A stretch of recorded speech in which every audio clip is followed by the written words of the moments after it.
In a world where laughter was king. No in a world, Jack.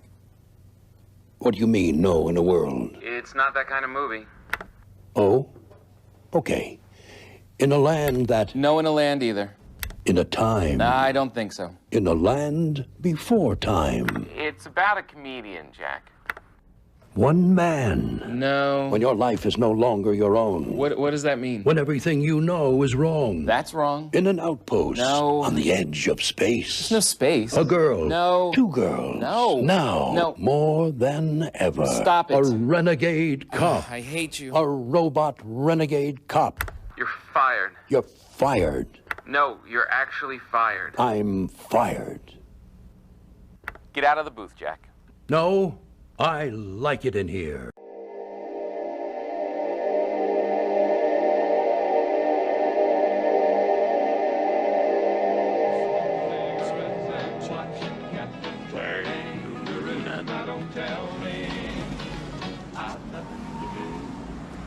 It's good to see you. I must go. I know I will go.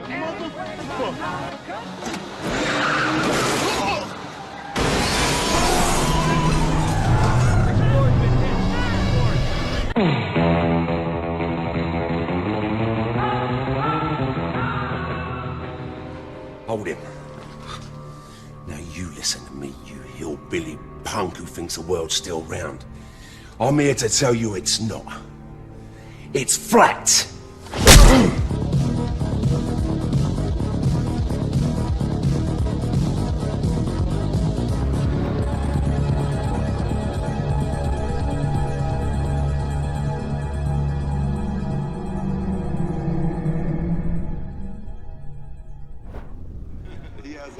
He's an interesting guy, man, and you know, he believes it. So, Kyrie, the Earth is flat, right? Yeah. Yeah. Yeah. So, whatever. That's news. That's news. Here we go.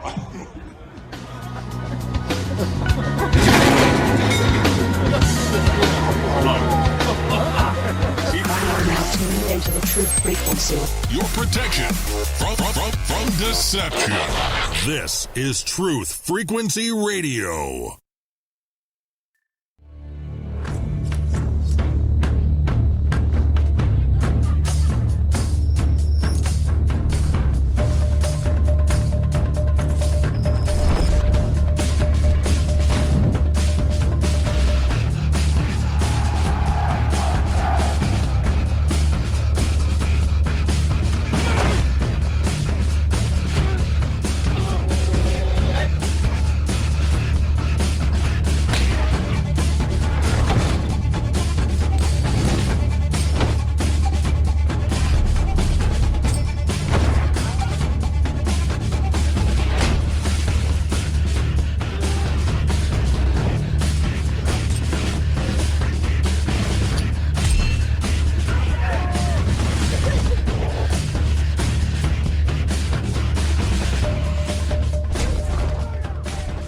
Broadcasting straight to you from a large spaceship, currently winning the war with the mainstream scientific community.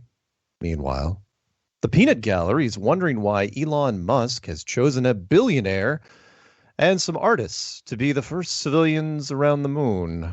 Sure, the billionaire is understandable, but I guess he hopes that paintings will be more convincing than live videos? We'll see.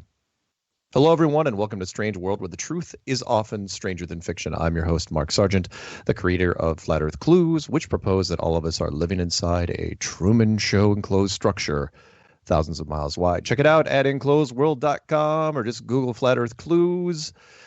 If you can't find it, you're just not very good at the internet. For those of you listening to this on YouTube, you want to hear the show live as it happens, please go to Truth Frequency Radio for the latest schedule. Currently, this show is on Tuesday nights at 7 Pacific, 10 Eastern. And yes, Caroline, if it is not September 18th, 2018, you are listening to a rerun. Quote of the day from the Peanut Gallery goes something like this. The truth will set you free, but first, it'll piss you off.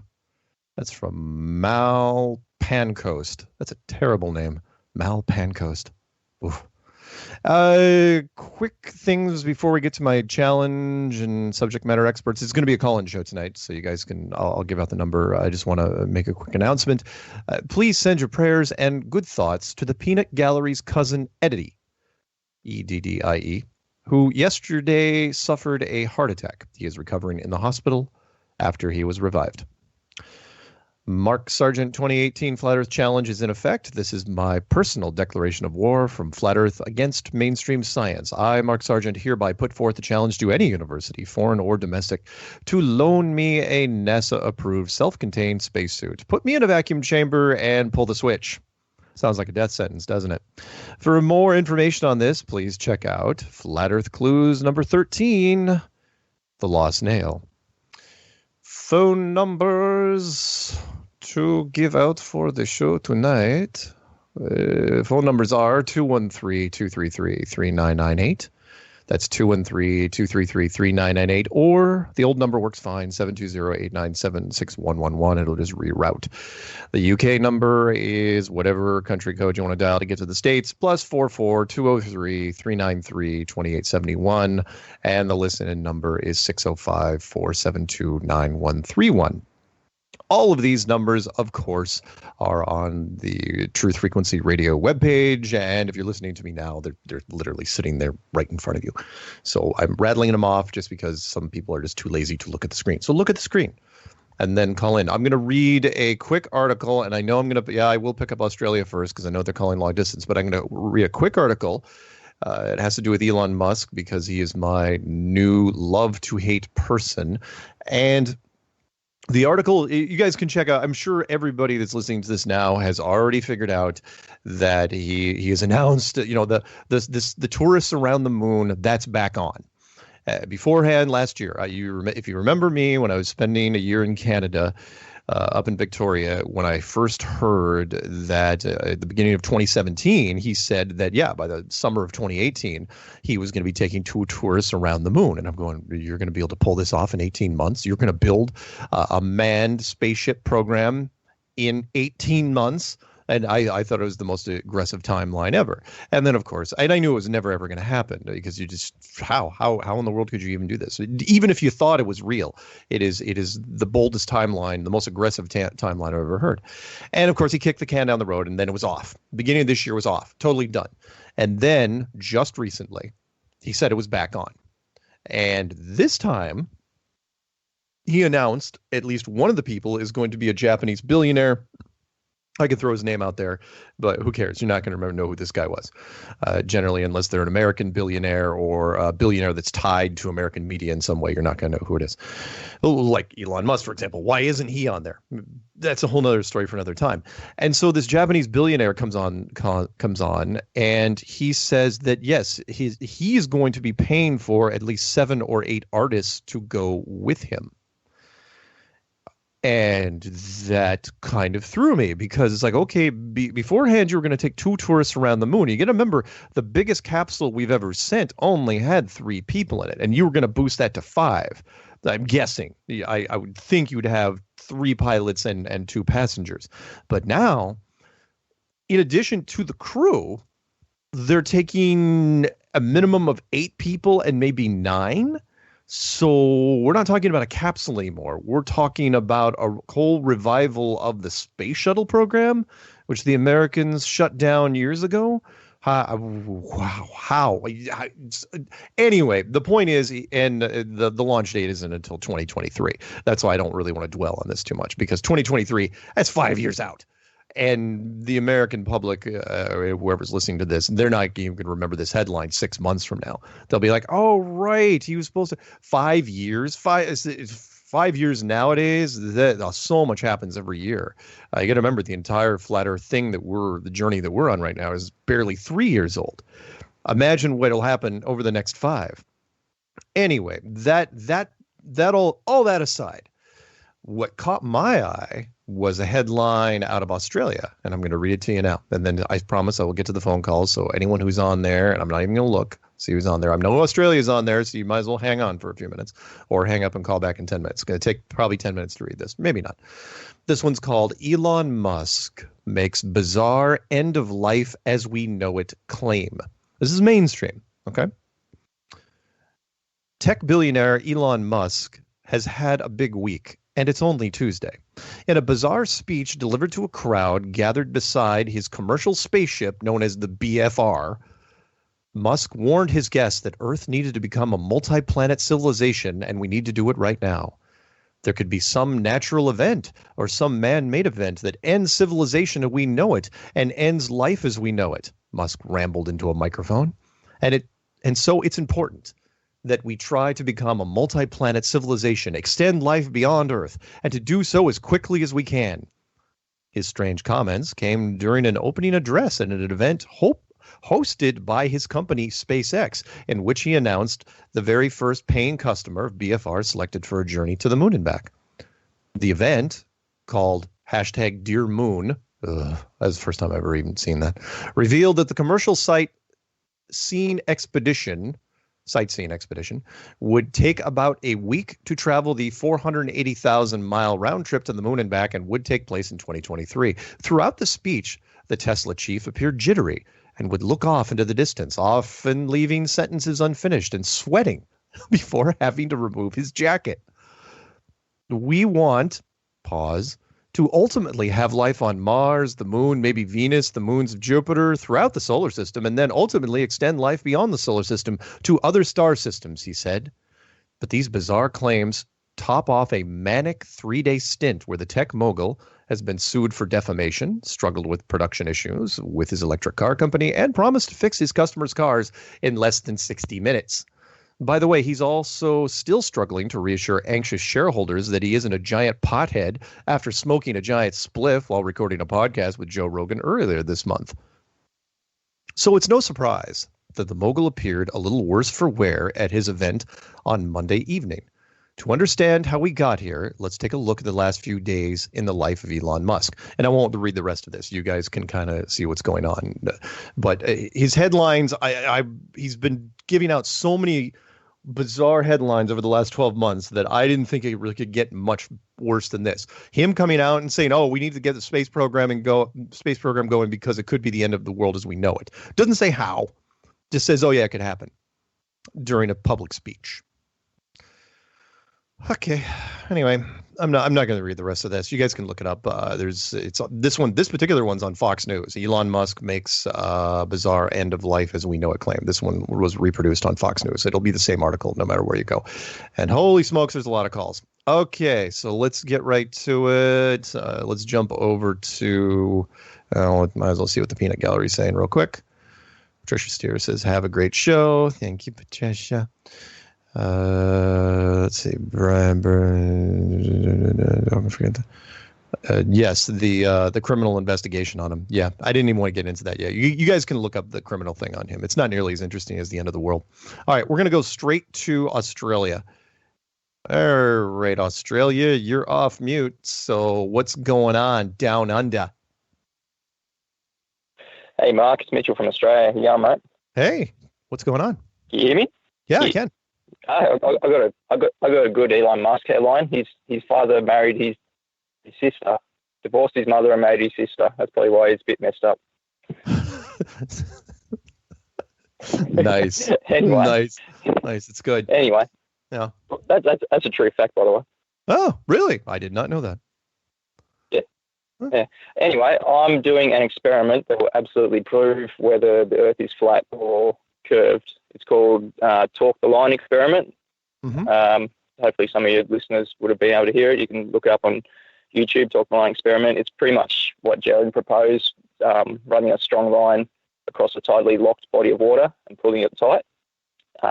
Pretty much if there's a bulge in the middle, it will go under the water. If not, cool. It's not just a fishing line. I've got it's called a Spectra braid. It's stronger than steel. It's pretty much neutrally buoyant, so it won't want to float up or sink under the water. So nice. That's kind of, and it's super lightweight. Like it's under the entire 5-kilometer spool weighs under half a kilo, and it's only a third of the diameter thick. So it's a really strong, light, small stuff. Nice. Yeah, I've got like 2 test sites, one freshwater, one saltwater. Sorry, Mike, do you want to say something? Oh, no. Go ahead. Yep. One test site. Yeah, it's 2.2 miles long. Over 2.2 miles, there should be a bulge of about whatever. It's a third of a foot, I think it is. And so in the line will this experiment will be done at the water level because there's too much line sag, because everything has sag, so it's not going to be totally above the water, but it'll be at water level. So at water level, if there is a bulge, it'll be a third of a foot across 2.2 miles. So but that will be physically measurable, like mechanically and physically, because as I see it at the moment, there's all the other tests we do are all optical, like the long distance tests, laser tests, even surveying. Like there's nothing that's actual physical measuring at the moment. Cool. When is this thing going to go down? Well, as soon as possible. I'm set up a GoFundMe for the actual line. I'm paying for everything else myself, all the gear, but it's just the line is $900. So if people want to help out, look up Talk the Line Experiment at GoFundMe, and I'll be happy if 900 people just donated $1 each, because there's been thousands of people that have heard about this experiment, but not as many donations as yet. But this isn't just for me either. Like after I've done the test, I want to send it out to whoever else wants to do it around the world anywhere. Sure. So we can verify not just locations I have, but everywhere else as well. So we get an actual objective truth. Repeat the GoFundMe page one more time. Talk the Line. That's TORQUE. Talk the Line Experiment. And all the details are on the YouTube page as well. I've made a few videos outlining all the specifics, all the numbers and figures and test site and all that sort of stuff. So if you want to look that up, it's Talk the Line Experiment at YouTube, and hopefully get this thing happening. Awesome. Sounds great, man. Thank you so much for doing this, and I hope it turns out well. Yeah, me too. Well, thanks for the time, Mike. All right, man. Hey, you have a good rest of your Wednesday or whatever's happening down there. Wednesday, yeah. We're in the future, so I'll got it. You're in the future. Yeah. All right. You have a good night or good afternoon. Have a good one. Okay. Bye-bye. Goodbye. Love you. Yeah. All right. Let's jump right over to 612 area code. 612, you're on with Strange World right now. 612. Oh, don't make me say it. Don't make me say take off that mute button. Come on. This is Rookie. This is JV Ball. Oh, and they hung up. I feel bad. Now they probably didn't mean to talk to me. If this was Tara, you can call back. It's okay. It's just you and me. I'm not gonna bite much. All right, let's jump over to 516 area code. You know what? No, I'm going back to them. I am going back to them right now. They called back. I'm gonna try to give them one more shot. Okay? They came back. Hang on. I was going to go to 516. 612, are you there? Or do you want me to put you back on mute? Oh, too funny. Horny Sheets calls me in the middle of waiting for you to pick me up. And then I'm like, dude, I gotta go. And he's like, oh yeah, I'll call in too. And I'm like, yeah, whatever. Horny, thanks a lot, dude. Anyhow, Wesley Stage Flat Earth News Talk. Go for it. I'm not even going to bother. Oh, Lord. Okay, first off, there's a restraining order. Second, when you call in, you're supposed to be ready for the call. And so, and then you proceeded to take the other call. How do I feel? Yeah, but you know what? I tried to take, this is the thing you don't get. I tried to add him to the call. So we were both in the call, and then he hung up. And because because you are the technical equivalent of the Blair Witch Project, hence the term Blair West Project, you couldn't jump the line, could you? No, I couldn't. Quote from Peanut Gallery: Men occasionally stumble over the truth, but most of them pick themselves up and hurry off as if nothing happened. That's from Winston Churchill. Dude, Dude, the only reason why I call in is just to get that little bit of, what would you call it? Extra knowledge from the peanut gallery. The only reason why I call in. Extra knowledge. Thank you. Well, no, you don't have to call in for me. I mean, it's just my show. That's fine. It's all right. Well, last week you only gave me 20 seconds, so I figured, hey, maybe I get 30. I'm almost on 40. Your timing was terrible. What can I tell you? Anyway, I know. Do you have anything else? Because I've got. Yeah, that was it. I just wanted to, honestly, I just wanted to say hi. Keep up everything you're doing, man. Thanks, man. You're doing great. We know you are. All right, man. Hey. Can't wait to see you this year. I may actually end up there. Oh, in Denver? Have a tap on the back. Yeah, a tap on the shoulder, and you're going to turn around and go, what the hell? Yeah, I know. Or you're just going to suddenly roll your head, shake your head, going, why, dude? Dude, 500 feet, man. Yeah, 500 feet. You've got to stay back. Yeah.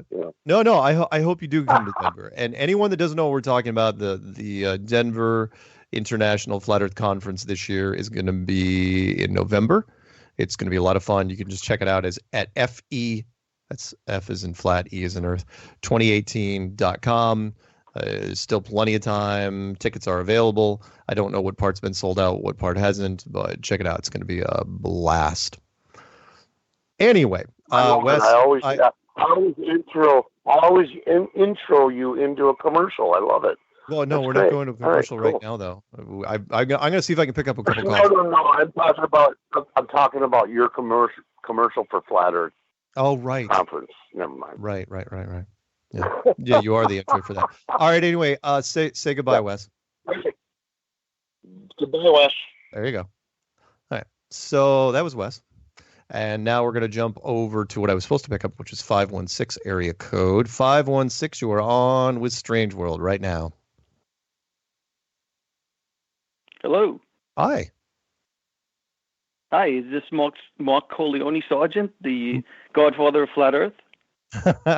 So the Denver Post says, I will not take credit for being the godfather of Flat Earth, but I did write the dummies guide. So I don't know what that makes me. It makes me the freshman recruiter more than anything. If Flat Earth was a university, I would be the guy that recruits for the university and then, shoves them through the door and say, go learn something. So a couple weeks ago, I was lucky enough to get invited to a function, and it happened to be in a planetarium. So I got to see things from a different light again, and it was quite interesting. But what made it even more interesting is, they give us a little 5-minute synopsis of what they could give you if you come back and you pay the full money. Right. But this guy starts to explain how we can send a rocket up to the ISS, and it'll go up and it'll take all the waste from the people up in the ISS, and then upon re-entry, it'll disintegrate, and it's a great thing that they do. And I'm listening to all this, and for that moment in time, I think I was the smartest guy in the room. Nice. Because you weren't buying it, basically. I was not, but the crowd was loving it. Everybody was there with their jaws open. It was quite interesting. Whatever. If you go, what did you think? Go ahead. Go ahead. No, go ahead. You first. I would say, what did you think about? There was something recently in the news about the return trip to the moon, and how they said they're not going to go back to the Apollo landing area because it's a historical site now, and they don't want to disturb anything. I had not heard that, but it kind of goes along with an interview that I did with the executives at Interorbital, who make booster systems for supposed satellites. And they said that during like a joint meeting because this was during the Google X Prize days, which were a couple of years ago, they said that when NASA was briefing them, they said, nobody goes to, they didn't say because of historical reasons, they said nobody goes to the Sea of Tranquility. If you're going to aim a rocket anywhere, nobody goes there. And I thought, that's really curious. Why would you tell them deliberately not to go to the Sea of Tranquility? Out of all the places in the moon, if the moon situation is real, if Apollo is real, then the only thing interesting on the moon is the Apollo landing sites. That's it. I mean, the cars are still there, the flag's still there, the part of the LEM is still there. You know, multiple LEMs. It should all still be there. Why would you not go there? Why would you not take pictures? As a matter of fact, the Chinese, if you believe the Chinese program, they've been there for supposedly 3 years. They've had a Mars rover there literally for 3 years. They never beamed back any pictures. It's like, do you know how much of a coup it would be for the Chinese space program to march that rover over and accidentally tip over the flag? What symbolically, how the media would just rally around that and say, you know, has China gone too far? You know, Time magazine would run it on its cover. It would be the shot of the year, and yet we never hear anything about that. So no, it doesn't surprise me. Short answer, it doesn't surprise me at all, because they can't go back. And the Elon Musk thing, which I read at the beginning of the show, he's not going back either. They're going to kick that can down the road 5 years from now. Oh yeah, we're going to do it in 5 years. Yeah, you're going to do Mars by 2030. Blah blah blah. It's never ever going to happen because they can't fake. They can't fake it anymore. Exactly. I mean, if you're in your old neck of the woods, I mean, who's not going to stop by the old house to see what what has changed? Absolutely. Right? Absolutely. It's the only way. It's the only reason to go back. That's the first place you would go. Talk about the Americans would reinforce American dominance, but you can't do it because everything would have to be in the exact place that it was when you left back in 1972.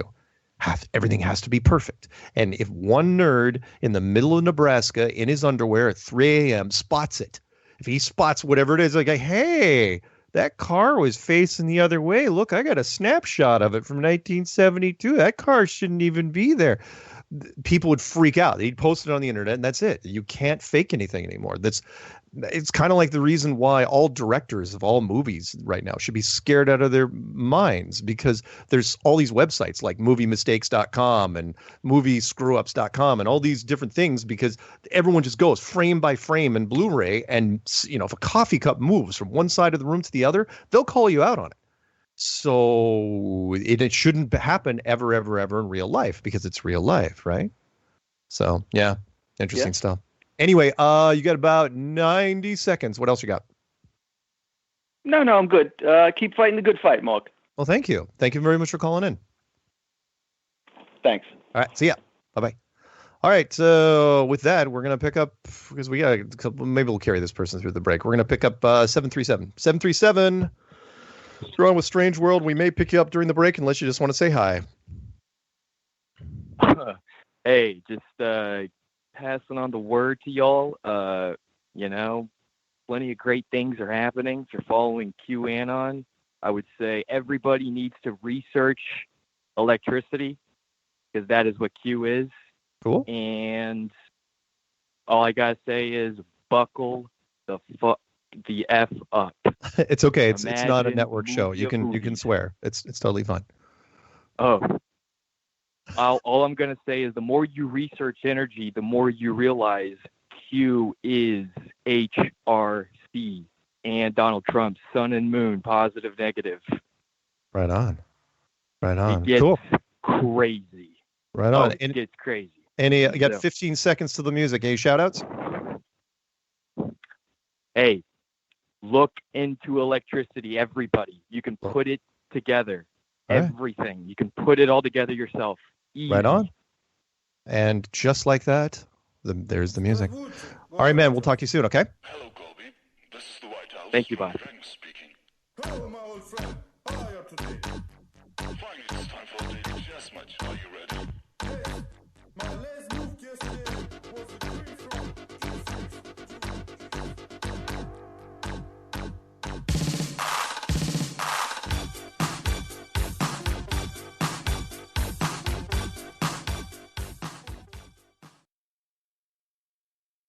This is Truth Frequency Radio.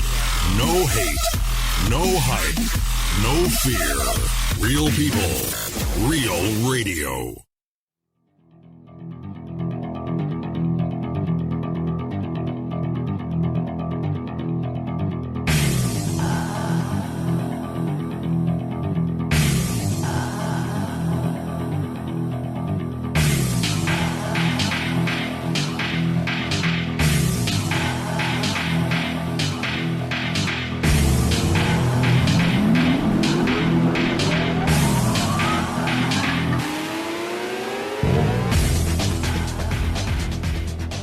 Welcome back to Strange World, part 2 of 4. It is a call-in show. Phone number is 213-233-3998 or 720-897-6111. We got a whole bunch more callers, so let's grab 914 first. 914, sorry for the wait. You are on. What is happening? Mark, no, I'm here. I'm here. Are you sure? What's going on? No, nothing. So much is going on. First off, I want to thank you for doing this. Okay, for everyone, and I think everybody agrees with me by doing this radio show and just getting out to people. You know, I mean, this is important. Very welcome, man. Yeah, it really is. Where to begin? You know. Okay. I mean, really. Where to begin? All right. Well, one thing I want to point out to everybody. I mean, you were talking about so many things before in the radio show, of course, that are very important. You know, I mean, Elon Musk, my friend, my confidant. Right. You know, with this 2023 shit, how long do you think they're going to kick this down the road? You know, I mean, really, it's such a joke. You're not going anywhere. And not only that, I mean, the moon and the previous caller, you know, saying the smartest people in the world, and that's what we are. We are the smartest people in the world for understanding this and really realizing the lies that we've been told, and wake up. And I mean, of all, and you were spot on, you know, saying that what other area would you want to visit? Right. You know, I mean, if we go back to the moon, which obviously we can't because it doesn't exist as far as I'm concerned. It's not there. But yeah. I mean, you know, yeah. But I mean, what other area would you like to go back to? I mean, would be that one area, and you're absolutely right with that. I mean, it's. Yeah, it's silly. I mean, again, they can only keep this up for so long, and every day they put the space idea, the space drumbeat out there in the media. It just helps us because we are cross-referenced to just about everything that is space now. I was told by my significant other, what you're doing is going to bite me in the ass. Right. And you know what? She's absolutely right. You know, I mean. Yeah. She's absolutely right. It is going to bite me in the ass, but in such a good way. And everybody who's doing this and putting videos out and making phone calls and just getting their feelings out to everybody else, it's going to bite you in the ass in a really good way. Trust me, because people are going to want to, you know, they're going to want to know this and they're going to want to speak to people. And add that in there too, Mark.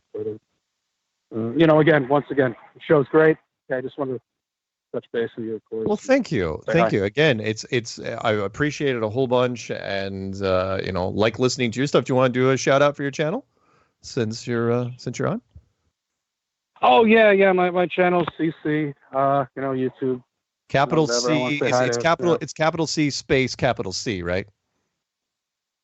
Correct. Right. And everybody says, "Oh, there's no space in between." Yeah, there is actually. There is, yeah. You just don't put space in between. But yeah, no, I want to say hi to Zulu One, Patricia. I mean, everybody who's listening. You know, I mean, you know, definitely Earth. I'm sure he's somewhere in there. David Weiss, I'm sure he's in there somewhere. Yeah. No, I mean, you're really doing a great job for everybody. Thank you. Thank you. I'm doing what I can, and trying to. Build it to a head when Denver rolls around, and we try to change the world there. Yeah, absolutely. I'm trying to save up and we get that P1000. I just sold the P900, so I'm on my way. I've seen the early tests of it, by the way, and it looks nice. You can really tell the difference. There is a major difference. I mean, you can actually really get the quarter size of that moon and zoom right in. Right. I don't know what they call these areas up on the moon. I mean, it's just total bullshit as far as I'm concerned. But because we didn't learn about it in school, they just make up these freaking names. But yeah, no, you can zoom in. There's definitely a big difference between it. I just got a place. I got a terrace now. I got a beautiful area right now cool. So I'm whatever. Okay. So Mark, again, thanks for your work. All right, thank you, and we'll talk soon, okay? All right, definitely. All right, bye-bye. Bye. All right, let's jump over to 661 area code 661. What is going on out where you are? And I'm not supposed to say the state anymore because who knows with phone. People take their phones everywhere. So what's happening? No, not much. Freddie from Bakersfield, California. I'll go ahead and say the state. That's all right. It's cool. Yeah, that's it. No, it's been a while since I called in. I just kind of wanted to touch base. I was wondering, did I already miss the LA Film Festival? No. As a matter of fact, the LA Film Festival, hang on, let me punch it in real quick. You guys can check it out yourself. You can go to behindthecurvefilm.com, which is where I am going, and you scroll all the way to the bottom, and the screenings that are going to happen, the LA one is going to be Saturday the 22nd, so it's coming up in 4 days. Oh. At the ArcLight Hollywood in Los Angeles, California. And it is part of the LA Film Festival 2018. It is the U.S. premiere. It's the first time anybody in the States, because the world premiere was up in Toronto at the Hot Docs Film Festival. And it's at 9:30 p.m. And yeah, so it's this Saturday, 9:30 p.m. So check it out. I think tickets are $16. And all I can tell you is, I'm sorry, go ahead. No, go ahead.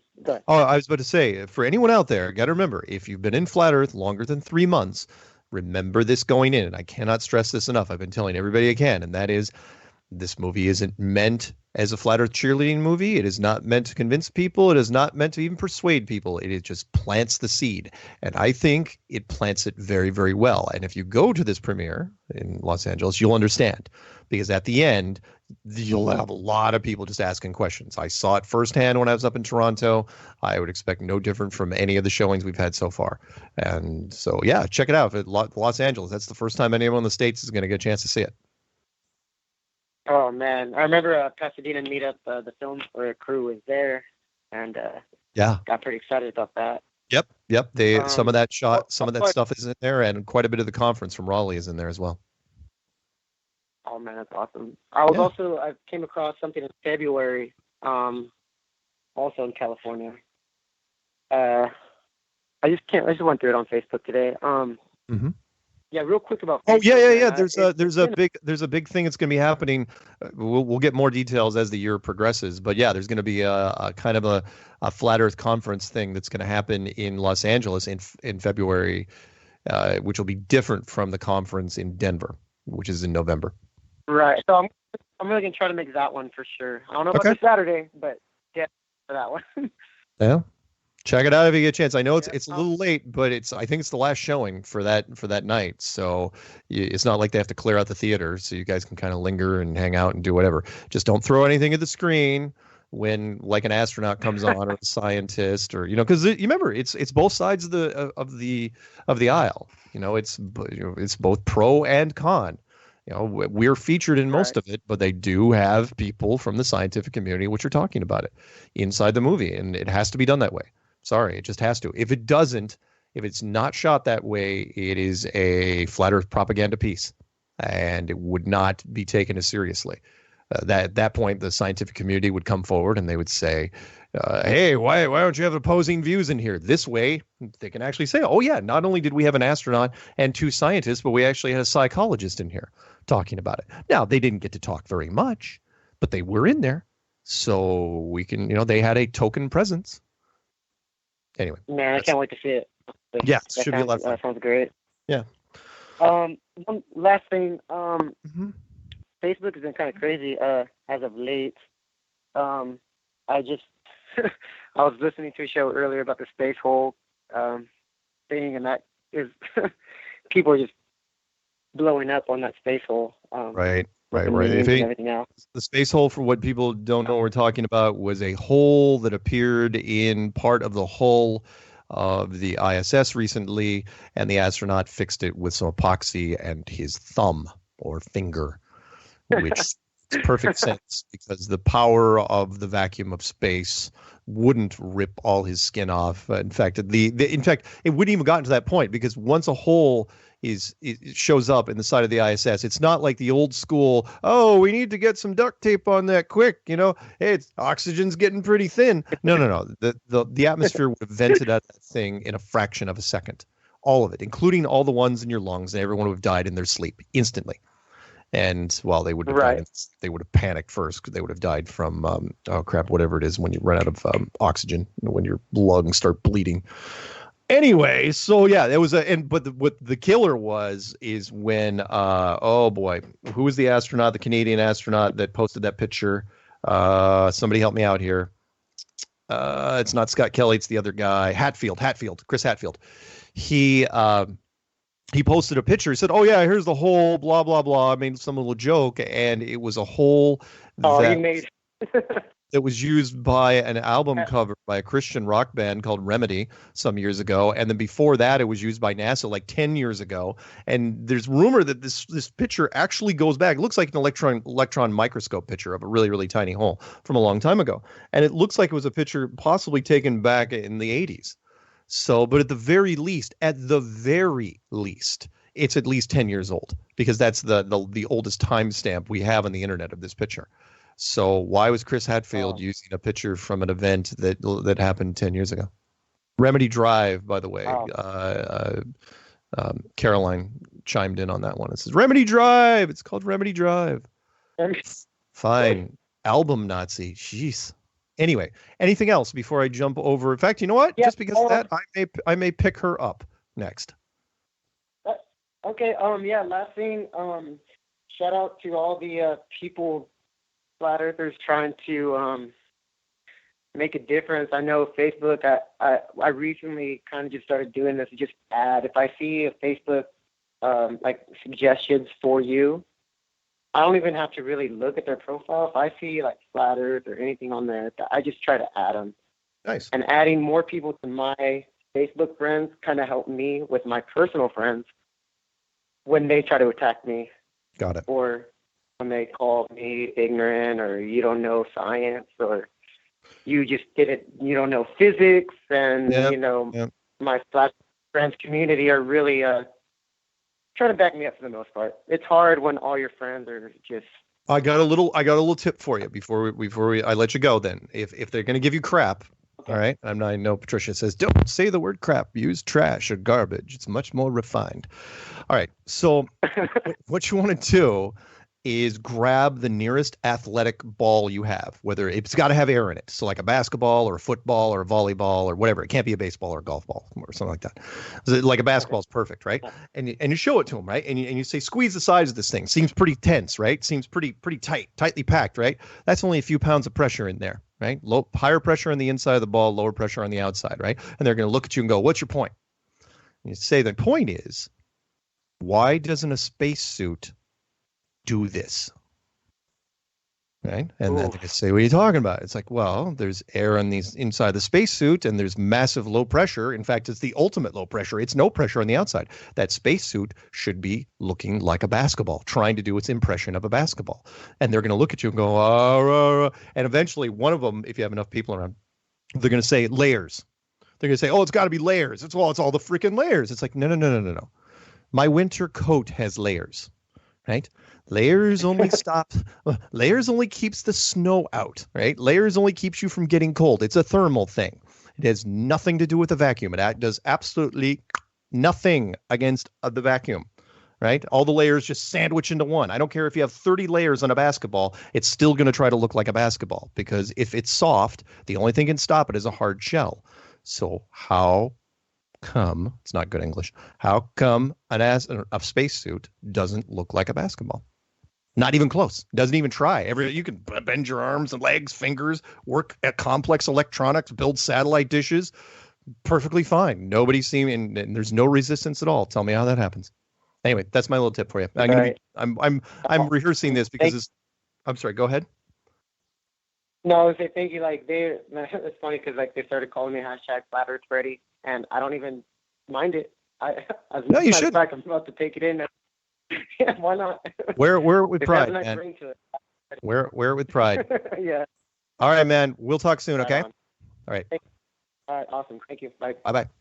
All right. I will pick up 970 after this phone call, but first we are going to go down to 623 since she seems so chatty this evening. 623, are you there? This is Strange World. I don't know who you are. Hi, Mark. It's Caroline from Surprise, Arizona. Surprise, Arizona. Wow. Mhm. I feel privileged to be speaking with you. Are you partaking of the lemon drop this evening, Caroline? That is an awful personal question. I don't feel comfortable talking about it. Right. So Caroline's smashed. She's drinking right now. She's basically making lemon drops and downing them through a funnel. No, it's a straw in my smoothie cup. But yes, I am on my second one. Oh yeah. Well, okay. Well, you're small enough that 2 for you is about 6 for the rest of us. So yeah.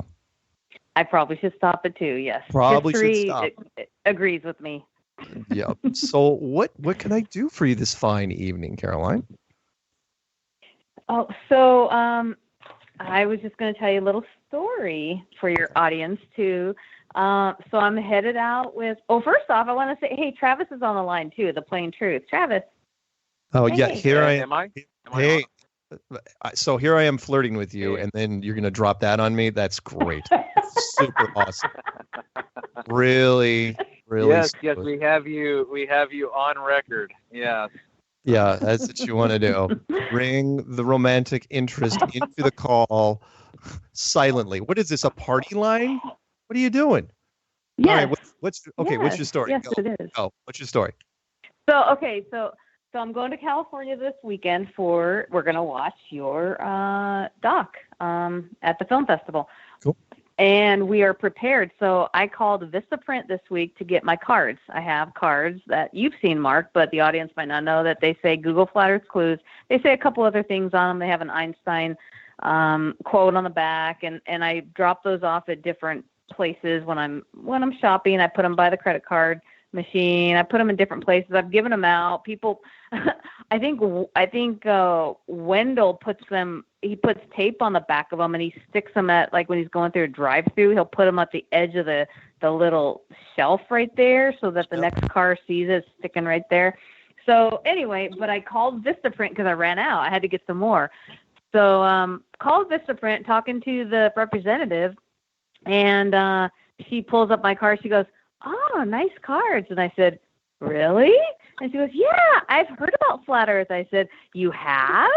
And she said, "Yeah." And I said, "Well, what do you think about it?" And she goes, "It makes a lot of sense." And I was like, "Awesome." So it was so cool. I was able to talk to this total stranger about Flat Earth. And I don't do that. I don't ever really bring it up, but it was super cool. And you never know who you're talking to. It could be another flat earther. So I guess I'm telling this to your audience to be bold and talk to people about it, because you might get a really positive response from them. Yep. What do you get to lose? And as you know, I'm fond of saying it because I can steal it from a movie. The first thing you should know about us is that we have people everywhere. Absolutely. By the way, I have a quote before I forget real quick. It's a female quote. The most terrifying thing any woman can say to me is, "Notice anything different?" And that's from Mike Venata. Yep. That's awesome. Thanks, Peanut Gallery. That was cool. How about, "Does this make me look flat?" Oh, that's good. That's actually a T-shirt. That's a great T-shirt. Does this make me look flat? That's awesome.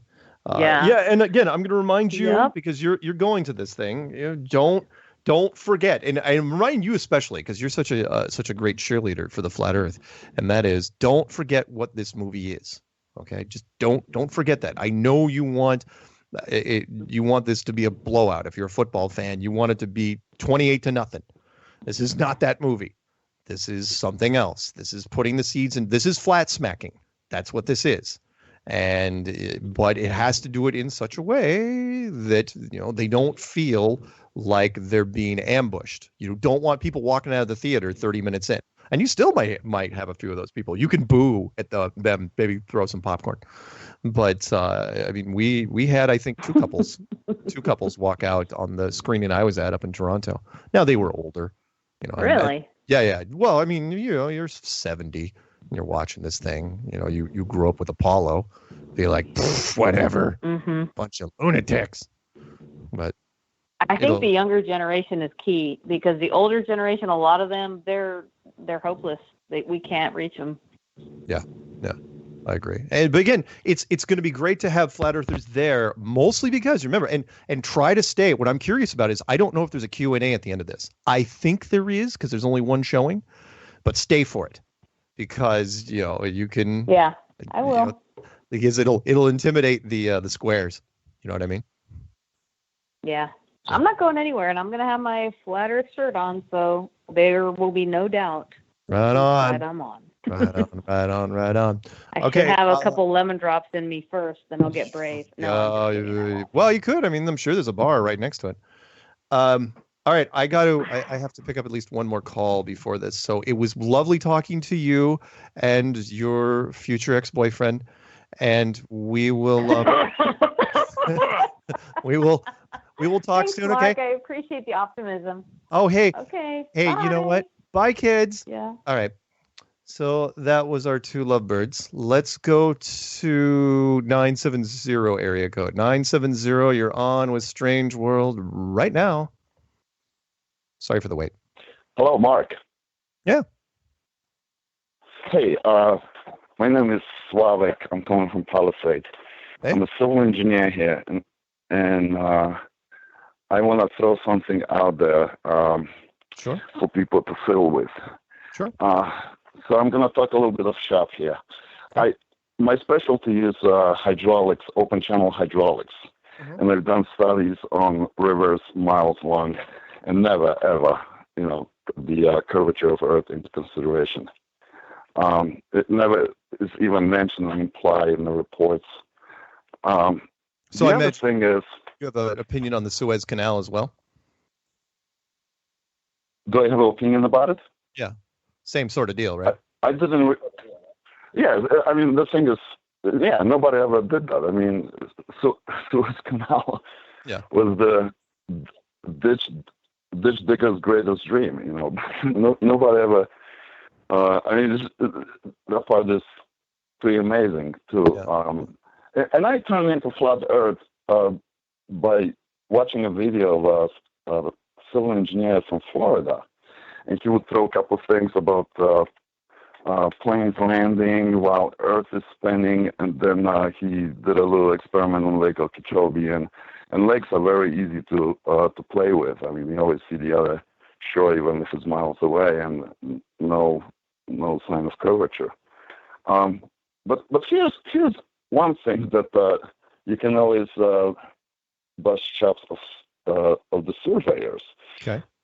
There's this thing called level loop, and 30 years ago, before everybody had a GPS unit for surveying, you would have to take the optical level, and what that is, it's a transfer of a vertical benchmark from one point to another point. So let's say you're doing a project, and the closest vertical benchmark is 6 miles away, and so USGS benchmark is a spike on the telephone pole at this intersection with the railroad, etc. Right. And elevation added is so-and-so and GVD or NAV 84, or there's two data. One is from 27 and the other one is 84.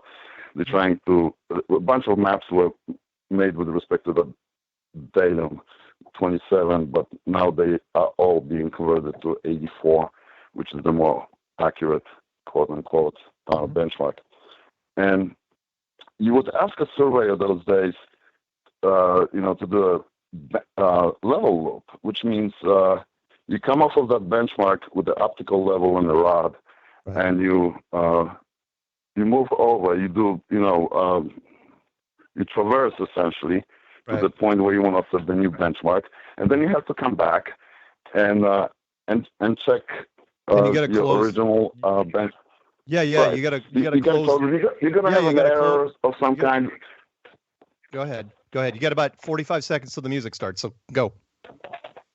Okay, and not once you can ask any surveyor. Not once there's a correction for curvature performed during that task. Right. And you can ask any surveyor, and they will tell you they never do it. It's always assumed flat, and never anybody ever questions it. Right on. Which is right there in the open, because you can come in and legally challenge these things. Like, what do you mean you did a bench loop, 6 miles away, and you haven't, account for the curvature of Earth? I mean, should I go to the board with this and question your abilities here, or what's going on? I mean, I wouldn't go that far with this, but if you start chatting with the surveyors about it, it's, you're going to make him look like a bubbling idiot after a second. I agree. Hey, thanks, man, for calling in. We are going to break, and then we're coming back in 3 minutes. Thanks, man. Cheers. Bye.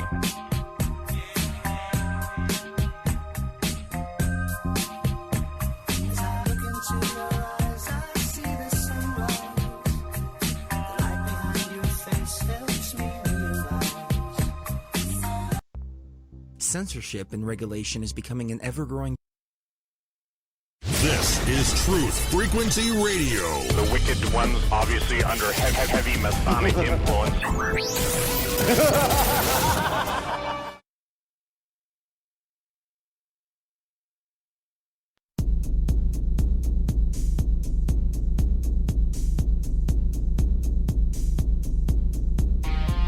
Major Kong.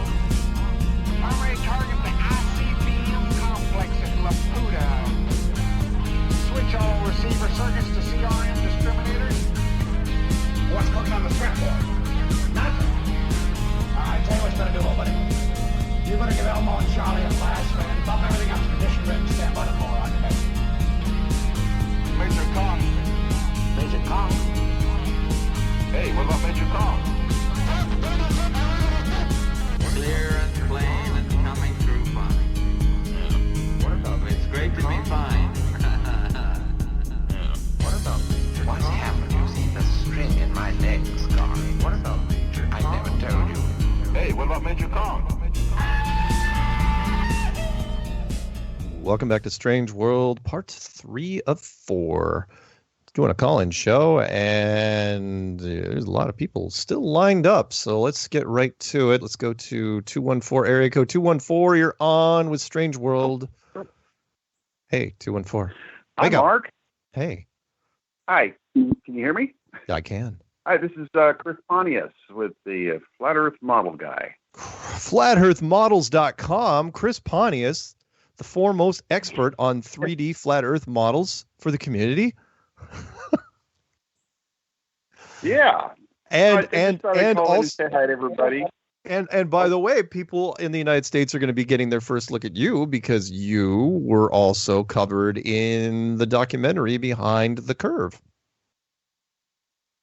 Yeah, I'm getting really excited about all the attention that's probably going to start happening here after that. Yeah. So the good news is I wanted to let everybody know that I got a new, not really nice new website up. Cool. So, and also I'm working on getting some really exciting new models that should have them here in the next week or two. I'm just getting caught up. And then we're really excited about the Flat Smack Man. I talked to Robbie, and we've got things all lined out for the conference. Great. And so it's going to be really something. Great. But anyway, I have Angels here helping me out. He flew to Dallas to help me, and he's here. He had a few things he wanted to say. I don't know if it'd be okay if he. Oh, sure. get on the phone for a few minutes. I've met Angel several times. Sure. What's up? Here he is. Hey, Mark. Hey, man. Let's what's going on? Every time Go ahead. it is an exciting time here. It seems that all roads lead to flat Earth. Yeah. Yeah. It seems just about every other time I have you right there. It's like I got 5 questions in my head and I forget them all. One of them that came to mind was this thing about how lucky we are to have the Longines chronoscope with right. the interview with Admiral Byrd. Yeah. Well, Admiral Byrd. Why, he's captain. He was made posthumously admiral, which is an interesting thing. And I'm thinking, lucky. I don't know, lucky. I think it's necessary for that video to be out for some reason. And I pondered about that. What could it be? Synchronicity, providence, take your pick. I mean, because it's such a clean copy. I mean, it's straight from the studio, 1954. There isn't a flicker of degradation in that thing at all. It's brilliant. And those were kept on magnetic reels. It's like, who is going up to recharge that thing to make sure it's so crisp? Yeah.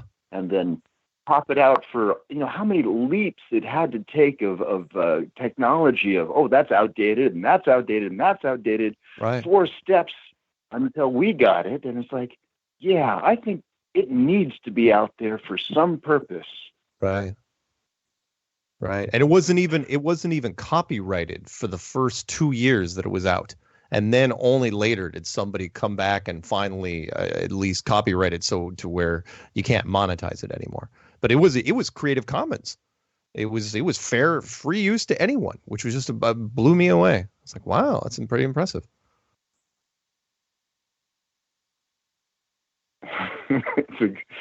Well, we are very lucky to have it. Anyway, so what else did you have on your mind? Oh, God, let's see. One of the other questions here. You were mentioning on your speech there at the Canadian conference. Right. You didn't know originally what was the appeal, but it led you to keep doing more. Remember that moment here early on in the clues? You mean what gave me the motivation to keep going? Well, I know that was the motivation, is that there seems to be an appeal. Right. Do you think you have something, in a general sense, what that appeal is? Just that people are suckers for a mystery. People love a good unanswered question. It's why mysteries have always been, of course, people love drama and everything like that, but people are suckers for a great mystery. We have got this insatiable curiosity. And so when you get a question that you thought you could answer, that all of a sudden you can't answer, it becomes almost irresistible. Kind of like, the warning, which is, okay, if you tell people the world isn't what they think it is, one of the reasons why you don't show them the fence. If the fence is there, the people, that's all they're going to care about. They're just going to ask questions over and over and over about the fence. Who built the fence? Why is the fence there? Who's on the other side of the fence? Is the fence mad at us? Should we be sacrificing things to the fence? And so on. It opens up a whole new line of thinking. So anyway, hey, real quick, because I do have a whole bunch of other callers I got to grab. Is Chris still listening? Let's find out. I'm listening. Chris, I don't know if you knew this, but did you know you were in the trailer for the documentary? Yeah, and I was really tickled that right at the very end he was showing my bike. Really yeah. Well, you had the most interesting thing that was happening at the conference as far as visually. You had people love pretty things. It was like you had the corner where you were. It was like a Christmas tree that was on fire. Basically, it was just all this stuff happening. The cameras were drawn to it. So, anyway, hey, I really wasn't. Go ahead. Go ahead. One quick thing. I really wasn't prepared very well last year, but this year is going to be a whole different thing, and it's going to really be something this year. So, cool. Take on some other calls. Love everybody. Yeah, I do have to go to the calls. Thank you, Angel, and we'll talk to both you guys soon. Okay. Okay. Bye. See ya. Bye-bye. All right. Let's jump over to who are we jumping over to now? 334 area code. 334. Sorry for the wait. I'm looking at the times. People are waiting. I am so sorry. What's going on out there? Hey, 334. Pick up. Stop listening. I know there's an 8-second delay on the radio. Turn the radio down. Pick the phone up. Come on, 334. Don't make me do it. Don't make me put you back on mute. Hey, can you hear me? I can, but speak loud into the phone. Okay, yeah, I had my headphones that didn't work. I'm sorry about that, Mark. That's okay. That's all right. What's happening? So you, one second. I'm sorry. Can you hear me better now? I can hear you better now. I was just trying to fix my sound here. That's okay. So what are we talking about? Actually called last Monday, and I was the non-flat earther, and we talked about the. Okay. Oh, so, right. Yeah, I have right. Because you were the one that I was getting all the emails about, saying, "Hey, who was that guy?" Blah. Because I'll be honest with you, I don't get a lot of dissension in the calls. You know, most of the people that call up are and not that I mind, but it's odd. It's every once in a while. It's like, I mean, it's not even every week. It's like maybe once a month I get one. But did you kind of understand? Have you been listening to the whole show? I've been on and off. Unfortunately, all right. This show, yeah. Did you catch the part? Because I am going to be using this at the conference. Can I catch my basketball comparison? Yeah, I actually heard that. Well, that it's really hard for me to really jump into that and try to give an example. It's really hard over the phone and just through audio. But I get what you're saying. But at the same time, wouldn't that, if you say, okay, if you put air on something, wouldn't it be when there's pressure, shouldn't it turn into a ball? Is what you're saying, right? No. Not that it should turn into a ball, but the surface tension of whatever object that is. So of course, a space. Oh, it's rigid. Okay. It's rigid. So yeah, of course, a spacesuit isn't going to turn into a basketball. It's going to have arms and legs, but the pressure on those arms and legs, it'll be sort of like, it's going to be it's a movie example. Do you remember the old movie Christmas Story with the kids? You're going to shoot your eye out, the whole Red Ryder BB gun thing? Yes. Okay. He was wrapped and he couldn't move his arms around. I can't put my arms down. That's what it would be. Your arms and legs would basically, it would blow up in whatever shape the default shape of that suit is. That's what it would be. And your arms and legs would have to push against that to try to move. And it would be unbelievably hard to do. And that's if you could move your arms and legs at all. And your fingers, forget your fingers, you might as well be wearing oven mitts. So the question is, and I'll let you talk in 1 second, which is the question is, how do you have enough dexterity in your fingers to manipulate complex electronics on the lunar surface, like building a satellite dish and, I don't know, putting together that stupid car and all the other things they have to do? You have to have a lot of dexterity. And I was saying, no, the suit doesn't work like that. The suit would be rigid. There isn't a technology. I challenge, and you may have something, but I'm a pretty clever guy, and there isn't a technology that I can even, not 50 years ago, not now, not 50 years in the future. There is no technology that counteracts a vacuum, because it's basic physics, which is low pressure, high pressure. The air wants to get out, and unless you have a hard shell, there's nothing you can do. But I mean, I might be wrong, but I'd be willing to bet my life on it, and I have at my challenge. It's like, throw me in a vacuum chamber. Go ahead. And I get that, and I agree with you. But have you seen any documentation, any video, any documentaries as far as when they were coming up with the spacesuits? Yes. At all? Have you seen it? Have you looked into it? I have. Do you remember when they tried? When they did, for example, for their articulations, they had a middle wire, a wire that went to in the left side and the right side of the leg for the knee, and then it was different. It was rings going around the knee. So when you turn to, let's say, when you turn the articulation, when you were compressing one side, the other side was expanding, equalizing the pressure. And then when you bend it back, same thing. You were decompressing the one side and then compressing the other one, but keeping equal pressure. And that's how they're able to keep the they were able to have. Go ahead. Yeah, so that way, as you were compressing, because obviously, if you grab, let's say, like a long tube with air, you try to twist it, you're creating pressure because you're compressing one side.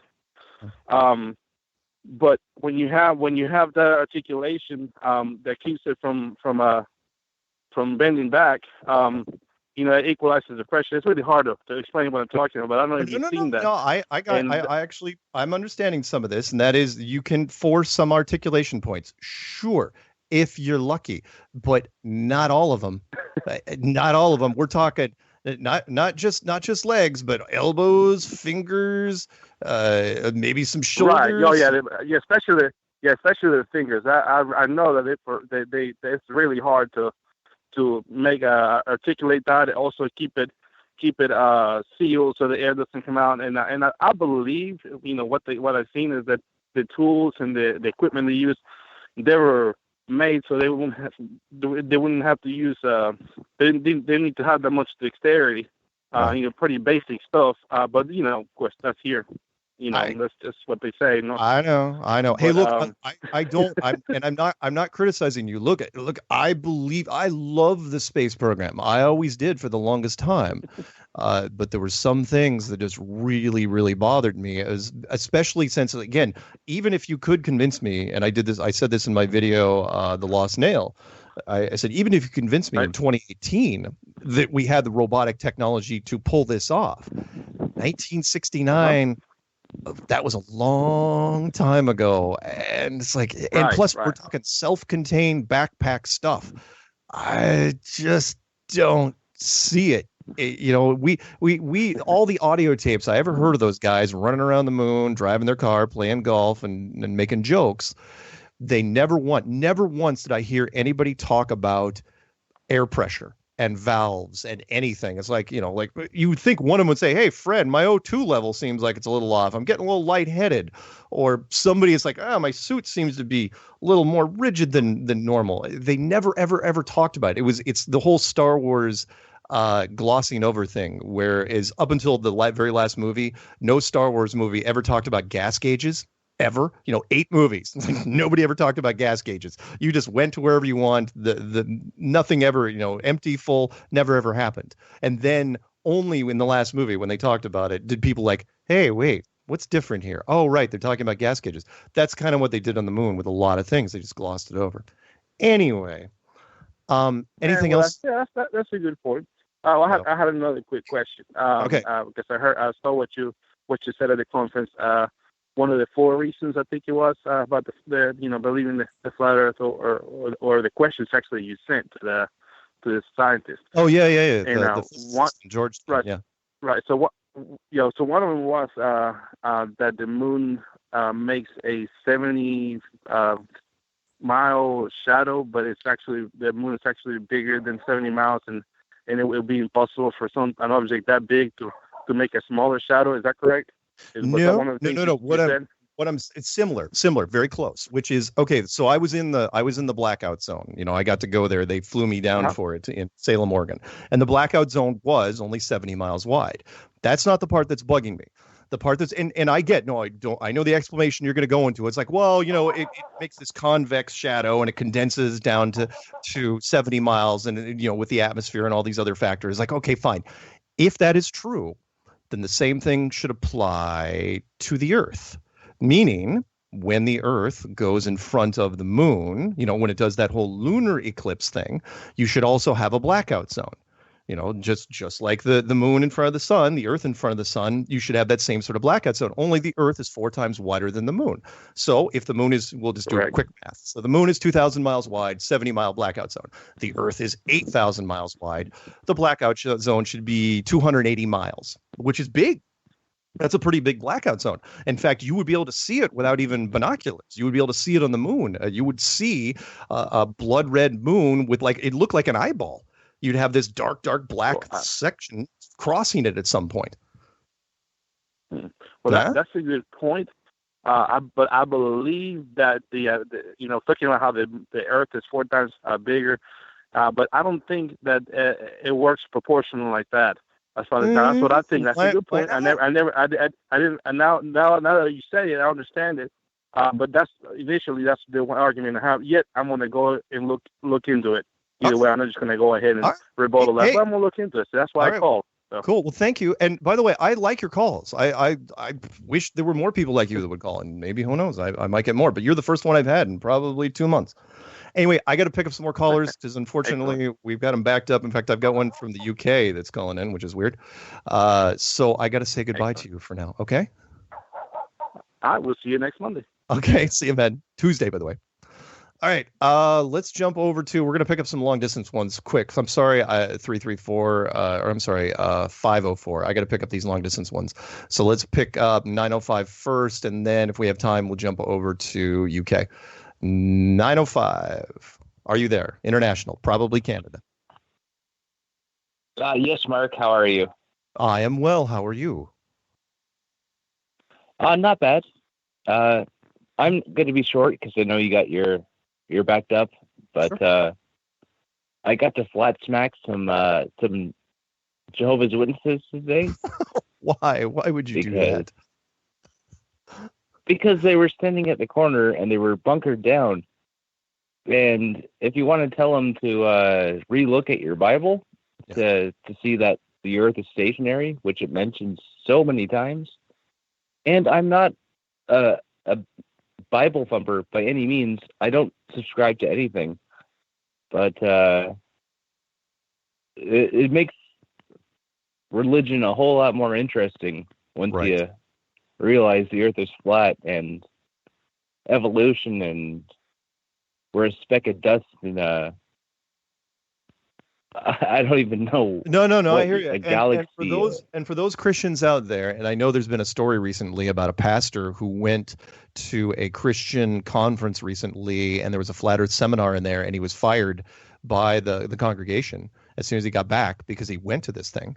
Because that is the backlash. If you want to know why pastors don't immediately go, even though the Bible is a flat Earth book, you want to know why they don't preach this.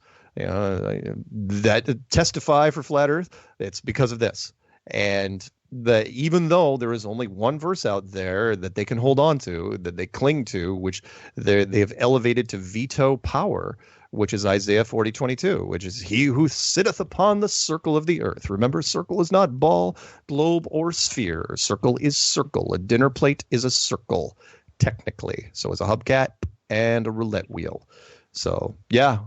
And so how did they take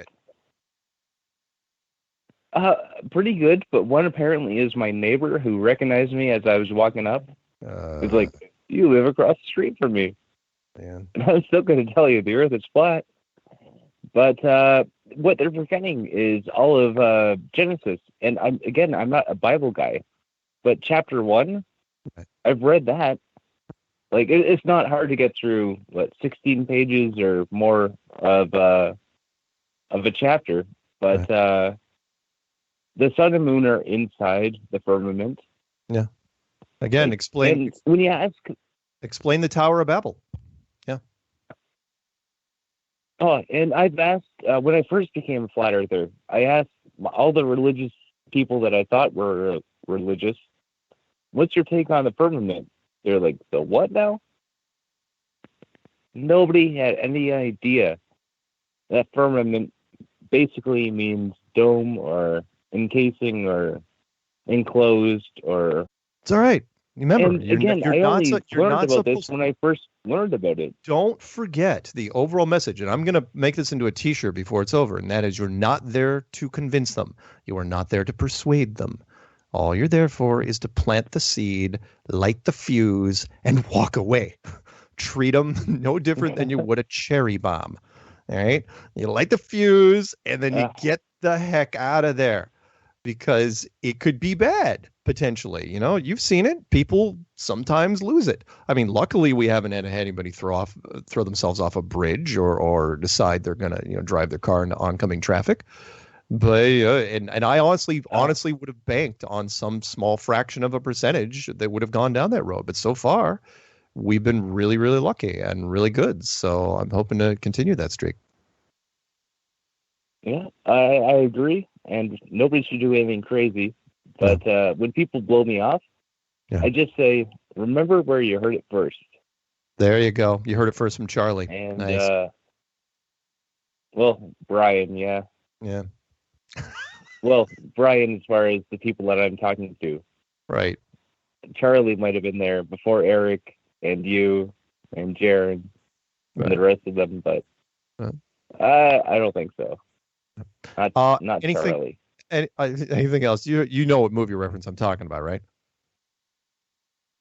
With Charlie, I'm just in the Angels. Oh my God! Okay, not, it was to be 2012. That explains himself. Woody Harrelson. He was the conspiracy guy. His name was Charlie. Woody Harrelson. I just. That's all right. That's all right. It's like no. All my movie references aren't absolutely perfect in every way, but you should know this one. But you're from Canada, so I don't necessarily expect you. It's more of an American thing. Okay. Anyway, I gotta let you go. I'm gonna pick up one more. 1999. No, it's 2009. 1999, the greatest year in movies, but the movie 2012 was shot in 2009. Anyway, I got to run, man. Sorry, but Mark. We'll talk soon. Take your next call. Okay, talk to you soon. Of course. Bye. Bye. All right, I'm going to grab 504 area code. They've been waiting, an hour. Sorry. And if we have to carry you through the break unless you're saying hi, that's fine. What is going on, 504? You better be sorry, Mark. I've been sitting here for a whole hour. No, it's just me, Mark, the Hoary Sheep Show calling in. Oh, are you serious? I'm doing well. Hoary Sheep Show. Again, which is why I don't mention cities, because your phone comes in as Louisiana. Oh yeah, yep. A lot of people are confused by that. Mine anonymity. Yeah. So what? Do you want me to? I wanted to say something. Go ahead. Yeah, probably so. I just want to say two quick things, and I don't want it to be like incredibly quick, but I did want to say that Authentic Intent is trying to get to the Flat Earth International Conference here for the 2018 one in Denver.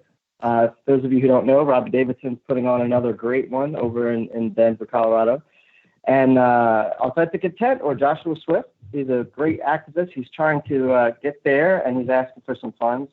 And so I've put together a little tiny URL link so you can find him and his little his page at tinyurl.com/AuthenticIntentDenver. Okay. So check out what he does, though, because I want to talk about him. I want you to repeat that after the break. You're going to stay through the break. We're going to music in 3 seconds, and then I'll pick you up in 3 minutes, okay? Woo-hoo! All right.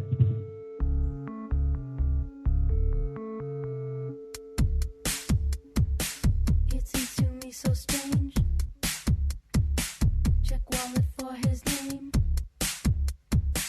His face is in the muck. I think his zipper's stuck.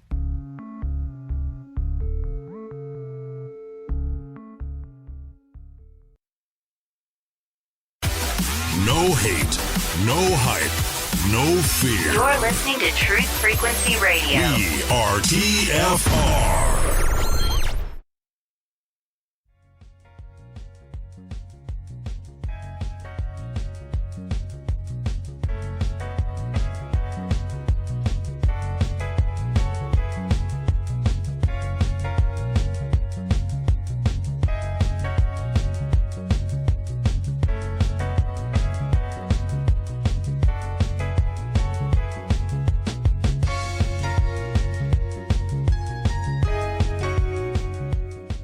Welcome back to Strange World, part 4 of 4. And yes, that was Joe Jackson stepping out from his album Night and Day.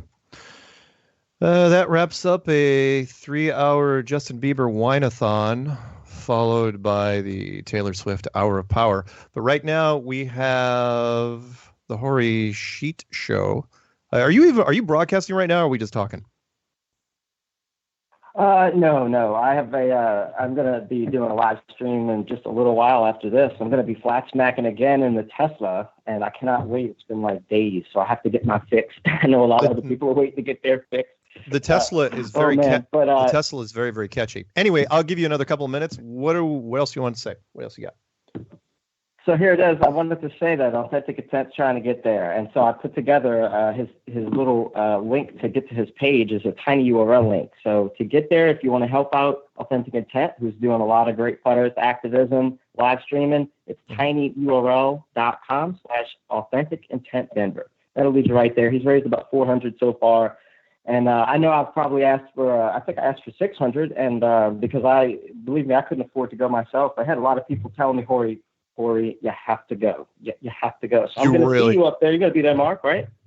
What are you talking about? Yeah, I'm doing. Let's see. I'm doing one of the keynote speeches on this. I'm opening the second day. I'm doing the award show on the first night, and I'm part of the panel. I think the last event of the whole thing. So yeah, I'll be there. Just kidding. I gotta do the freaking commercial for it. Of course, I know you're going. But dude, I wanna see you. I can't wait to shake your hand. I can't wait to meet you and Patricia and Robbie and us, everybody. I cannot wait. So I'll be there. Just want to say that as well. And but that's all I had. I wanted to try to help Authentic get there because I also want to shake his hand. I am absolutely looking forward to seeing you. And you're into opening new possibilities. Like what? I heard that improperly. What did you say?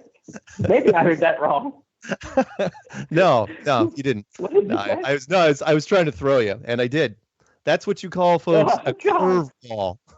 Absolute sinker. No, I know there's a lot of innuendos you could throw at me for the chat roulette stuff that I do, I know what you're talking about. People accuse me of putting hot sex messages into my program, which I don't hot sex, and so accusing me of that, I think, is potentially hot sex wrong.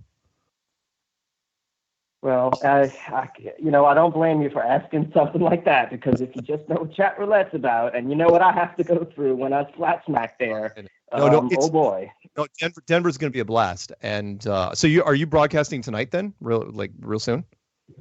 Oh yeah, like probably right as you're ending your show. Okay, go ahead and start. But yeah, I just. Why don't you? I hope you call in. I'm gonna do a call in too. I will try. I'm building the show usually after this, but I will try to call in. It depends. I watch your show, believe it or not, but you have to pick an opening. It's not like this where I have like 10 deep.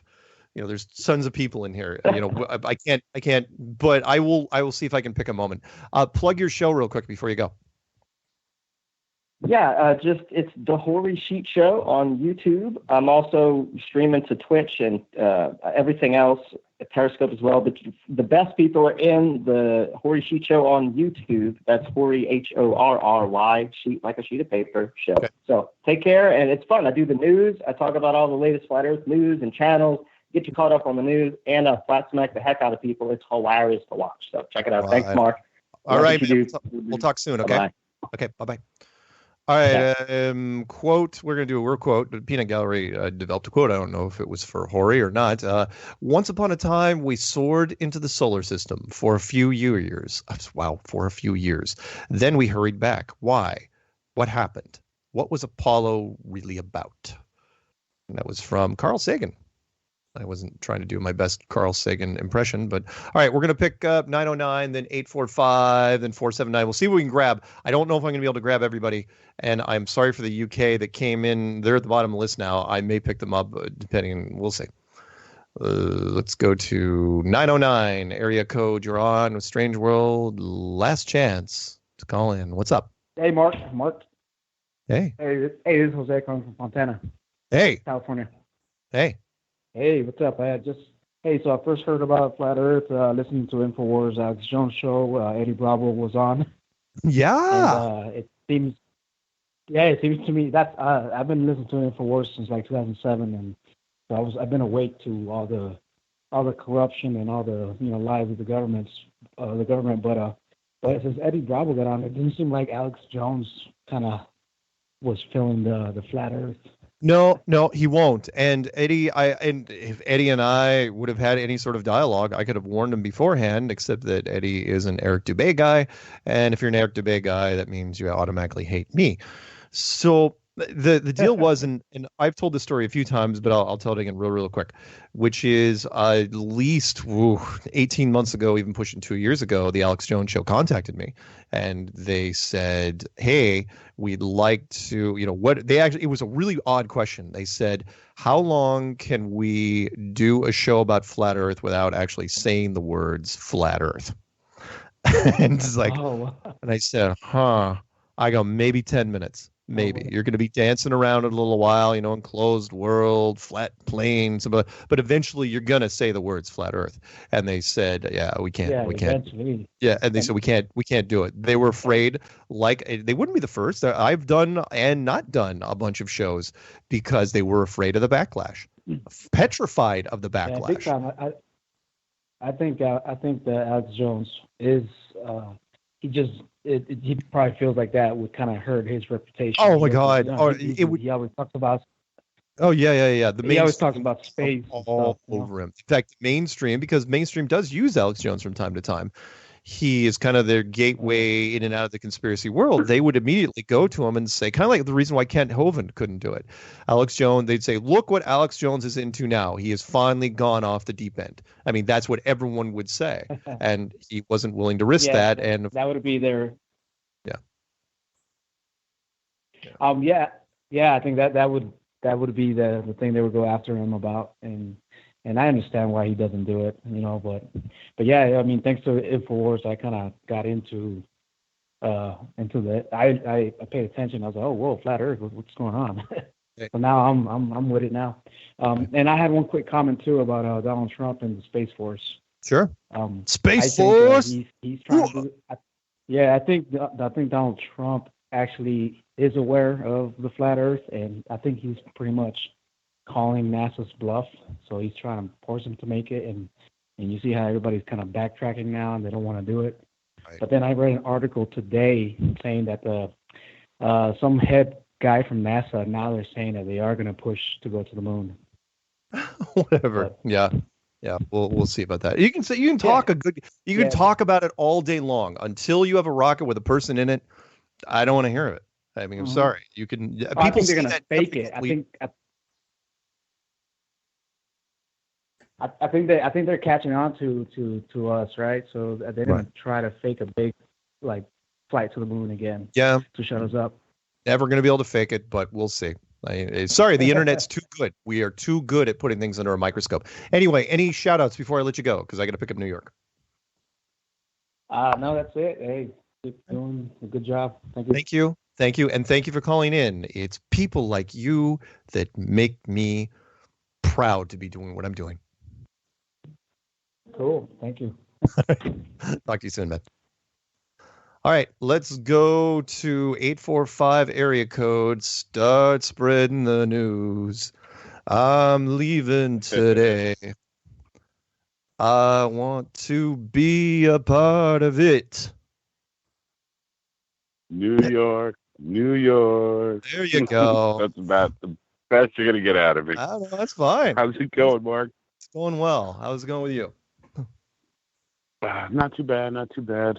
Foggy night. Weird. Haven't had foggy nights here in a while. And I saw chem spraying during the day. I haven't seen that in months. They've been doing it at night. Crazy. I have a funny quote from the Peanut Gallery right away. You ready for it? Okay. Whenever someone calls me ugly, I get super sad and hug them because I know how tough life is for the visually impaired. And the guy that said it, though, that's interesting. That was Will Ferrell. Really? That's funny. I've never thought of Will Ferrell as good looking or not good looking. Well, one, I can't really judge guys with the exception of Brad Pitt and George Clooney. But I was going to say, what about Clooney? Come on. Well, and people say, what is it with your thing with George Clooney? The reason why, just for catch up for people, is I consider him the last great leading Hollywood male figure that's out there. And he's getting up there. He's over 50 something at this point. And that's no offense to the two Ryans and the three Chris's. Ryan Reynolds and Ryan Gosling and Chris Hemsworth, and Chris Pine and Chris Pratt. No offense to those five guys. But Clooney's more like Patricia. He's a classy dude, man. I'm sorry. I do like him. I don't like him as much as you do, but I definitely like him, and I love his movies, and I love the way he has that little cockiness where he tilts his head, and kind of bobs a little bit when he's talking. He's one of cool. my You're favorite movies, even though critics just panned the hell out of it, was From Dusk Till Dawn, when he was one of the, I think, the Gecko brothers.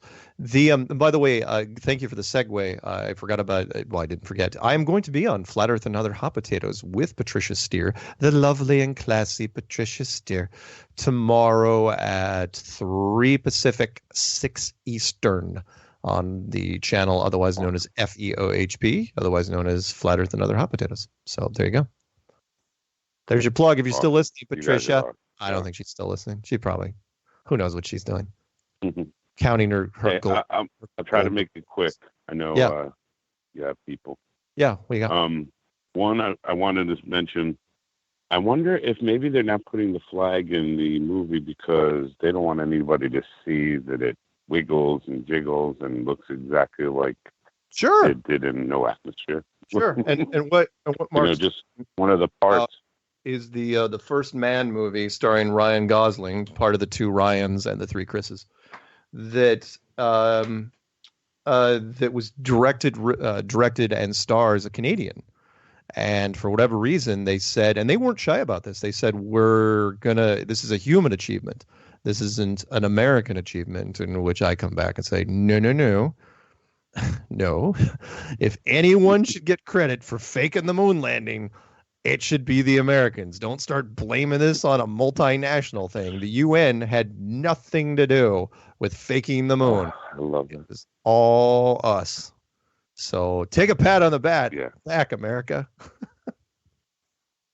Yeah, absolutely ridiculous. Go team. Absolutely ridiculous. Anything else? And I wanted to touch on real quick the fake storm weatherman.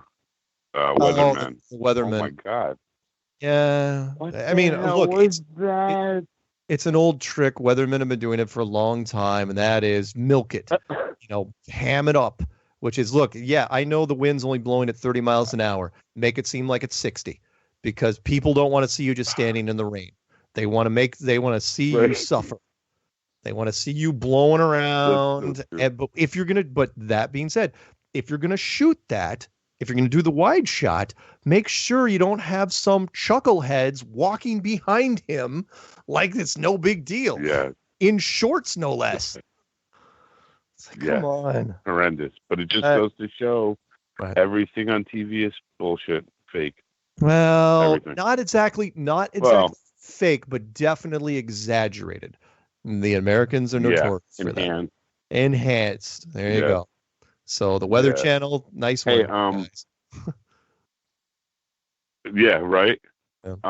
Real quick, Chris Pontius, if he's, I'm sure he's still listening to you. If he could bring some of those little like desktop things, like paperweight, like that one you have. Yeah, he'll bring them. Didn't have any of those, and those are that's more like something I can afford. Unfortunately, I can't afford the big stuff, which is gorgeous. No. Oh my God. He says he's going to bring it all. So, Chris, whatever you got, bring it. Cool. Okay. And the movie I saw recently was The Meg, and I don't remember if I mentioned it, but in the movie they found the waters below.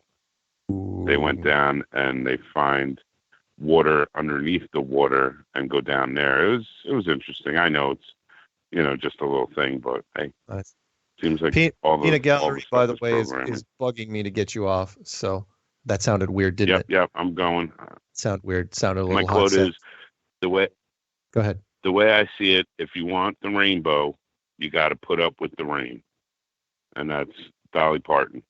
Oh. And I figured that was good because it went with the what do you call it, the fake BS news. All right, bye. Love you too. All right, see you, man. Love all your calls. Up, and I just muted him. You know why? Because he was going to take the next 60 seconds to try to say goodbye. Okay, we're going to see if we can pick up at least a couple more. The UK has been waiting, so I got to pick up UK. Sorry for everybody else that's out there right now. There's at least 8 or 9. I am going to try to pick up 916 before we shut this thing down. 916, you know who you are. UK, I'm picking you up because you've been bouncing in and out. And UK hung up. He hung up. Oh my God. I go out of my way to pick up UK, and then he hung up on me. Oh, that is disappointing. What's happening out there? London? I hope it was London. Whatever. Okay. You know what? Just for that, we are going to pick up 916 area code 916. We are picking you up out of order. So what is going on out there? 916. Oh, seriously. Take your phone off mute, 916. Oh my God! I just pulled the biggest novice move in Oh, history. I almost had to Oh say it. my I God, almost I've had to only say heard it. you- That was you. I It was. know. I've only heard you give people crap about that, and I'm like, I never want to be that guy. No. The one that's also No, and the one that also people do is they have it playing in the background, and so it starts echoing. Oh God, yeah. That's Loud the other one. voices. Well, apparently the Peanut Gallery so- likes you, by the way, because the Peanut Gallery's already got a quote for Oh you. my God, I have a quote. I know. Oh my God, I've never had a quote. Okay, give it to me. Okay, men are like a deck of cards. You'll find the occasional king, but most are jacks. Nice. Oh, dude, I've had so many jacks. Like, I've got my king now. Oh, that's nice. Well, So for anybody listening that doesn't know, this is Effie Mishka or Michelle. Hello, everyone. And hi, Mark. Hi. So, touching earlier, the whole Trump and the secret stuff. I've been following a lot of the QAnon since it first started, and I think that there's some big disclosures coming. My piece today is to say that I think I told you guys last week privately is that Trump declared National Preparedness Month to be the month of September, 6 days into the month of September this year. Everyone should be prepared. Just think about how much just the simplest of things could help you. So what I've done over the last maybe 4 or 5 days is I've gotten a go box. And if some shit goes down, I've got a box I can go. Pack it in the car, it's ready to go. I've got 100 AA's, 100 AAA's, tactical flashlights, rope, knives, everything that you could need. Water. I would love some MREs. Anybody's got those. But just food that can just get you by for a few days. I know you can help me with that. That's a great idea. So I feel that that's my piece today is everyone I never thought about this before, even being in the truth community, you got to step back and think some shit could go down. People are crazy. We all know how crazy people are, right? So the number one thing in this National Preparedness Month was civil unrest. Prepare for civil unrest. 6 days into the month, declaring this National Preparedness Month. So on September 20th, there will be a drill, quote, drill, of the emergency alert system. So everybody should be aware of that. And it's preparing us. It's a sign we, as truthers, need to know that if we are testing these things to see that, make sure that they work or whatever, if you want to think that they're against us, that's fine too. But there are people who are still in faith or with humanity and that want to help humanity. And those people are part of the bigger picture right now. And so everyone should just be prepared. Just have this little box helped me feel so much better. Just think of what it could do for you and your family in any situation. So Did I ever send you my survival guide, my empty shelf survival guide? No, but I downloaded it and shared it with 5 people the other day, just so you know. Did you? I did. I really did. I got into some, I'm after 5 things just came to light. These events that are happening, just things that are happening. I was like, oh my God. And the first thing I did was download your survival guide and share it with literally 5 of my close friends. Nice. Because it's legit. You literally need to prepare for that kind of simple shit. So everybody download Mark's survival guide. It literally is.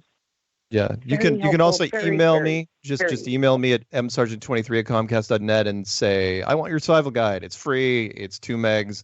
It's in a PDF file. He doesn't respond. It's totally worth it. And unfortunately, I do have to let you go because Peanut Gallery wants. No, you're fine. You're fine. Are you sure? Yeah, no, you're fine. I'm just checking. I don't want to offend you. I mean, I'm going to see you in Denver, and I don't want you on my bad side. Okay. So. No, never. No. Okay. Love you, Mark. Love everyone in the chat. Have a good night. I'll talk to y'all later. All right. Talk to you soon. Prepare. Nice. Great word for me to cut her off on. All right. Let's pick up. I don't know if this will be the last one. It might be. We are running out of time. Tick, tick, tick, tick. 201 area code. You are the last call of the evening, probably, unless you're going to be short. Did you say 201? Yes, you. Right now. You. Hey, what's up, Mark? It's Haunted House. How you doing, buddy? I'm doing good. I saw you, by the way, calling in, but your timing was terrible. Right. Normally, I would have picked you up. I saw you coming in, but we had just a stack of calls. Anyway, what's going on? All right, let's blast through it. Yeah. Today, I had a realization that the reason why evidence doesn't always work, or such like quote unquote proofs. Mm-hmm. Think about what we have. Think about the model we have today. We have a sphere, right? And we're out here saying that there's no proof of it, right, but it's done pretty fine for 500 years. Right. So the observation is we don't need proof to change the model. There's no proof, and we have a sphere, and there's no evidence of it. It's just kind of like made up and manufactured. Right. So the reason why evidence isn't going to work for flat Earth, mm-hmm, it's not how people react to these ideas. They need to bring it into their lives in a more like kind of human way. They got to become friends with it. It's got to hit them in certain places. Sure. It's PR. That's what changes the minds of the masses. And NASA is the best PR firm to ever be a PR firm. Their techniques work, and they're painstakingly meticulous about all the details. Right. And damn, they got some good people working for them. You know advertising, subliminal stuff, television. Yeah. Unfortunately, it's a sad truth, because the proofs are great and the work we're doing is good. It'll amount to something, but it's entertainment that people attach themselves to. They're willing to change their lives. Science is really kind of a cold, sterile idea. Mm-hmm. It doesn't work. It doesn't always work with women. It'll be a male crowd, but if they've created it with zero proof, then we could also follow that. So right, at the end of the day, if we don't have things to show them, we don't have these fake models and stuff. Right. That's fine. It's just a matter of changing minds in a different way. And to talk about what you're talking about, like with vacuums, mm-hmm, how come you allow that into the debate? I've always wondered that, why people even debate this vacuum idea. Do you mean why do they even bother debating it? Yeah. Oh, because the condition. Like why? Because they debate it because they've seen men running around on the moon with suits that don't look like they should, and the argument is, well, I've seen them run around the moon, so it's got to be, either one of two things is true. Either the suit is wrong, or the video is either the video is wrong, or in physics are wrong, or you're right. It's this. They're stuck in this again. It's the 5 lights, 4 lights thing. They don't know how to snap out of it yet. That's why they're debating it. They don't know what to do. And by the way, I have a quote. I hate to do this to you, but there's a quote because we're running out of time. And Peanut Gallery is going, say this quote to this guy. All right, you ready? Go for it. Okay. One of the saddest lessons of history is this: if we've been bamboozled long enough, we tend to reject any evidence of the bamboozle. We're no longer interested in finding out the truth. The bamboozle has captured us. It's simply too painful to acknowledge, even to ourselves, that we've been taken. Once you give a charlatan power over you, you almost never get it back. And who said that? Carl Sagan. And by the way, you got like 20 seconds till we go to music. So anything you want to say? P.T. Barnum or something like that. No, Carl absolutely. Sagan. Everyone's got to go see the movie Hereditary. If you haven't seen it yet, Mark, it's a real fun family movie for the kids. Cool. That's a joke. Anyway, nice. Peace. Bye. All right, man. See you. Next. Okay. That's it, guys. That's all we got. I will be here next week. Same flat time, same flat channel. See ya. That's a great honor and privilege for us to be here representing not only the United States,